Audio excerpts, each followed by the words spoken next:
1941ஆம் ஆண்டு இந்தியா ஆங்கிலேயர் ஆட்சியின் கீழ் இருந்தது.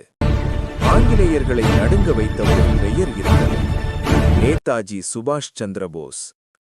சுதந்திரத்தை கேட்டு பெற வேண்டும் என்று அவர் நம்பவில்லை, போராடி பெற வேண்டும் என்று நம்பினார்.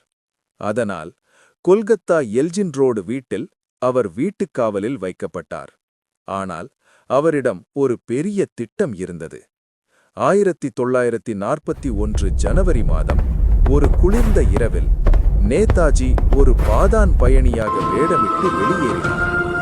ஆங்கிலேய சிப்பாய்கள் காவலில் இருந்தபோதும் யாருக்கும் தெரியாமல் நேதாஜி தப்பினார். அந்த இரவு இந்திய வரலாறு மாறியது. ரகசிய பயணமாக ஜெர்மனி, பின்னர் ஜப்பான். அங்கே இந்திய தேசிய ராணுவம் உருவானது. நேதாஜியின் குரல் உலகையே நடுங்க வைத்தது.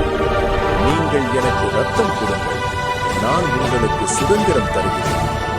இந்த கதை சொல்லுவது ஒன்று, இந்திய சுதந்திரம்